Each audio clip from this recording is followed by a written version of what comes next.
प्यारे बच्चों, plasma membrane और सेल वॉल पढ़ने के बाद अब चलते हैं अंदर, मतलब अब बढ़ते हैं सेल के अंदर। अब सेल के अंदर की बात करूं तो देखो, एक सेल के बेसिकली कितने पार्ट होते हैं। एक सेल के बेसिकली हमने देख लिए, ठीक है, चाहे वो प्लांट सेल हो या एनिमल सेल हो, उसके 3 पार्ट रहने वाले हैं। सबसे पहला हमारे पास रहेगा प्लाज्मा मेम्ब्रेन। प्लाज्मा मेम्ब्रेन वही आउटर कवरिंग, ठीक है। और अगर बात करूं मैं नेक्स्ट पार्ट की, तो नेक्स्ट पार्ट रहता है साइटोप्लाज्म। साइटोप्लाज्म क्या है? साइटोप्लाज्म एक लिक्विड है। लिक्विड का मतलब एक जेली टाइप का स्ट्रक्चर है, जेली टाइप का बैकग्राउंड है, जो बैकग्राउंड बनाता है और जिसके ऊपर सारी चीजें तैर रही होंगी। जितने भी सेल ऑर्गेनली है वो सारे इस बैकग्राउंड पर, मतलब देखो यार, अगर तुम घर बना रहे हो तो एक बेस चाहिए ना, तो ये वो पूरा बेस है। और ये बेस थोड़ा सा फ्लूइड टाइप का बेस है, जिसे हम बोलते हैं साइटोप्लाज्म, ठीक है। उसके बाद क्या चीज है? उसके बाद ना सेल ऑर्गेनली है। सेल ऑर्गेनली का मतलब है कई सारे ऑर्गन्स है सेल के, छोटे छोटे से, जो अलग अलग फंक्शन करते हैं, जिनका अलग अलग काम है। तो बेसिकली 3 पार्ट है हम सेल के बोल सकते हैं। नंबर 1 इज प्लाज्मा मेम्ब्रेन या फिर cell membrane, number 2 is cytoplasm and number 3 is cell organelle. तो हमने पहले पार्ट के बारे में पढ़ लिया, अब पढ़ लेते हैं हम दूसरे पार्ट के बारे में। तो बच्चों देखो, अगर हम सेल की बात करें ना, तो ये जो मैंने स्ट्रक्चर बताया ना, ये डिफरेंट ऑर्गेनिज्म के हिसाब से ना डिफरेंट रहने वाला है। प्लांट सेल के अंदर इसके अंदर कुछ डिफरेंस होगा, एनिमल सेल के अंदर कुछ डिफरेंस होगा। और अगर बात करें ना हमसे भी एक तुच्छ प्राणी की, जो कि है बैक्टीरिया, उसके अंदर और ज़्यादा डिफरेंस होगा। वो हमसे ज़्यादा ही लोवेस्ट अमाउंट में उसके अंदर ये चीज़ें रहने वाली है। जैसे कि आप स्क्रीन पर देख सकते हो, तो ये हमारे पास एक बैक्टीरिया का, तुच्छ से प्राणी का एक सेल है। तो इसके अंदर क्या चीज़ है? अबे ये क्या है? इसके अंदर ये साइटोप्लाज्म है, ठीक है, इसके अंदर ये साइटोप्लाज्म है। दूसरा ये क्या है? ये इसके अंदर न्यूक्लियस है और ये राइबोसोम है। मतलब ये क्या है, ये मैं आपको बताने वाला हूँ आगे जाके डिटेल में। तो अभी आप देख सकते हो इसके अंदर बहुत थोड़ी चीजें होंगी। और अगर मैं बात करूं किसकी, अगर मैं बात करूं प्लांट सेल की, तो देखो भाई, प्लांट सेल तो कितना अच्छा दिखाई दे रहा है ना, एकदम 3D में। तो इसके अंदर ये इतनी सारी चीजें हैं जिनके बारे में हम आगे पढ़ेंगे। और अगर बात करूं भाई अपनी एनिमल सेल की, ये किसकी आंख है? ये हमारी आंख है, ये एनिमल सेल है, ये कोई आंख नहीं है, ये एनिमल सेल है, ये हमारे अंदर है। तो देखो ना भाई, अंतर दिखाई दे रहा है ना, इसके पास ग्रेट वॉल ऑफ चाइना है और हमारे पास ग्रेट वॉल ऑफ चाइना नहीं है। बाकी कुछ चीजें ऐसी हैं जो प्लांट सेल और एनिमल सेल के अंदर सेम रहती हैं। और भाई इन सेल ऑर्गेनली का जो ये दे रखे है ना, इतनी सारी चीजें, इनका ना अलग अलग फंक्शन है। ये अलग अलग काम करती हैं, ये ही मिलके फिर हमारी बॉडी को चलाती भी हैं। मतलब बिल्कुल माइन्यूट लेवल पे, बिल्कुल माइक्रो लेवल पे ये सारी चीजें हो रही हैं। जी हाँ, इनसे हमारी बॉडी चलती है। ये अब माइक्रो लेवल पर अपने फंक्शन परफॉर्म करती हैं। और वो फंक्शन, क्योंकि ये एक नहीं है भाई, ये हजारों लाखों है। अब ये हजारों लाखों की तादाद में जब वो स्मॉल फंक्शन करती है, तो उसी से फिर हमारी बॉडी फंक्शन करती है। तो प्यारे बच्चों, उसके बाद एक एक्टिविटी दी गई है। एक्टिविटी में ये कहा गया कि एक बैक्टीरिया पकड़ के लाओ और उसे माइक्रोस्कोप के अंदर रखो और उसे जूम करके देखो। फिर प्लांट सेल, पौधा एक लेके आओ। पौधा का मतलब पौधे का जो वो है, क्या बोलते हैं उसे, सेल। पौधे का सेल आपको देखना है माइक्रोस्कोप से। और फिर अपनी गाल का जो सेल है वो आपको देखना है माइक्रोस्कोप में जूम करके। और जूम करने के बाद, देखने के बाद भाई, अगर देख सकते हो तो देख लो, अगर नहीं देख सकते तो मैं बता दूंगा क्या हमें निष्कर्ष मिला, क्या कंक्लूजन मिला है। तो कंक्लूजन ये है कि अब अगर मैंने भी नहीं देखा मैंने भी कभी नहीं देखा भाई। अब अगर मैं बात करूं इन तीनों के अंदर क्या डिफरेंस है, क्या चीज ऐसी है, क्या चीज जो इनके पास सेम है, क्या चीज डिफरेंट है, वो हम देख लेते हैं। तो भाई देखो, अगर सेल मेम्ब्रेन की बात करें तो बैक्टीरिया के अंदर, प्लांट के अंदर और एनिमल के अंदर, तीनों के अंदर सेल मेम्ब्रेन होगी। आउटर कवरिंग तो होगा ही होगा भाई। अगर आउटर कवरिंग ही नहीं होगा तो अंदर जितने भी रह रही हैं चीजें वो सारी बाहर निकल के चली जाएंगी ना यार। तो उसके बाद सेल वॉल की बात करते हैं। तो सेल वॉल की जरूरत किसी है? सेल वॉल की जरूरत सबसे तुच्छ प्राणी को है, जो बेचारा मूव नहीं कर सकता अपने आप। बैक्टीरिया अपने आप मूव कर सकता है? यस सर, मूव कर सकता है। पेन क्यों नहीं चल रहा?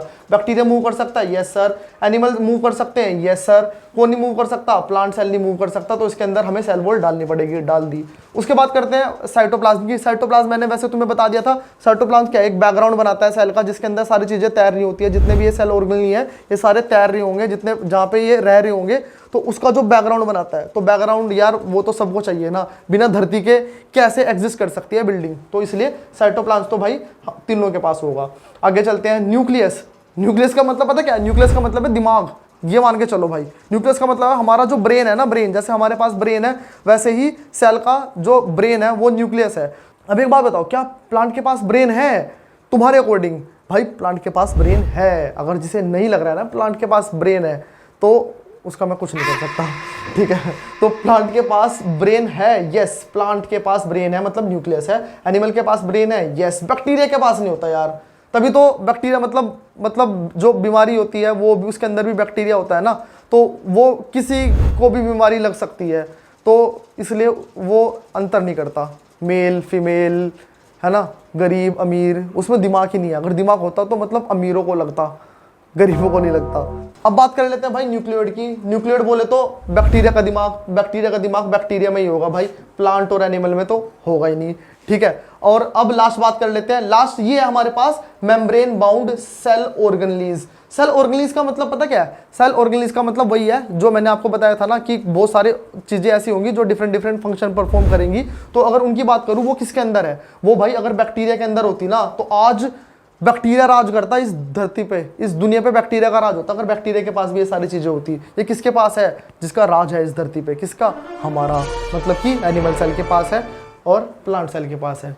समझ आया? तो बच्चों अब ना मैं आपको एक ऐसा डायग्राम बताने वाला हूं जिससे आपके दिमाग में ये जो अब चल रही थी सारी चीजें वो क्लियर हो जाएंगी और आगे आने वाली चीजें भी थोड़ी अच्छे से समझ आ जाएगी। तो देखो, अगर मैं ऑर्गेनिज्म को कैटेगराइज करूं तो भाई ऑर्गेनिज्म मेरे पास दो प्रकार के होंगे, एक होगा नॉन सेलुलर, ठीक है, और एक होगा सेलुलर ऑर्गेनिज्म। नॉन सेलुलर का मतलब जिसके पास सेल ही नहीं होगा, जिसके पास सेल ही नहीं होगा उसका एग्जांपल मैंने ऑलरेडी आपको दे दिया था।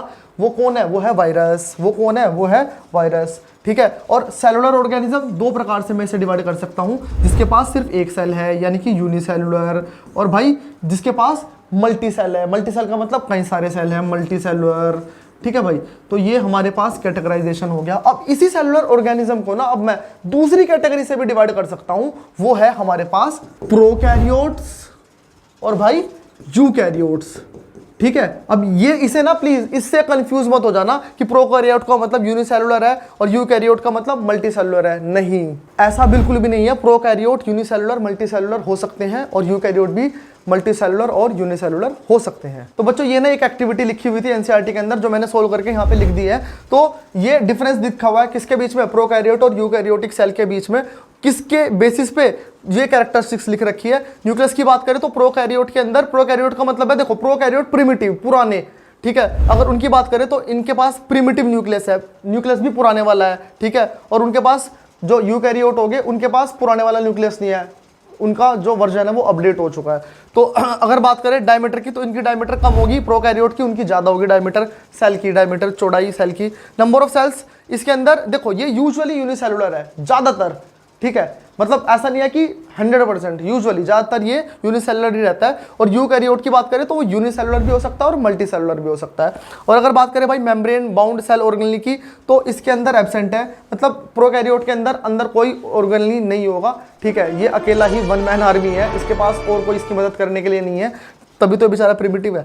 अच्छा, अगर यूकैरियोट की बात करें, यूकैरियोट के पास सारा कुछ प्रेजेंट होगा भाई, हम लोग यूकैरियोट हैं, हमारे पास सब कुछ प्रेजेंट है। तो बात करें भाई न्यूक्लियस की तो न्यूक्लियस का मतलब है दिमाग। दिमाग भाई प्रोकैरियोट के पास एब्सेंट होगा और यूकैरियोट के पास प्रेजेंट होगा, ठीक है। तो चलिए आगे बढ़ते हैं। तो भाई ये टॉपिक यहीं पर ही अब समाप्त करते हैं। तो चैनल को सब्सक्राइब कर लेना और अपने दोस्तों को बता देना भाई कि अब एक चैनल ऐसा आ चुका है जो अब नई एनसीईआरटी के अकॉर्डिंग हमें अच्छे तरीके से, अगर लगा हो अच्छा तरीका, उस अच्छे तरीके से पढ़ा रहा है। तो चलो मिलते हैं नेक्स्ट वीडियो में।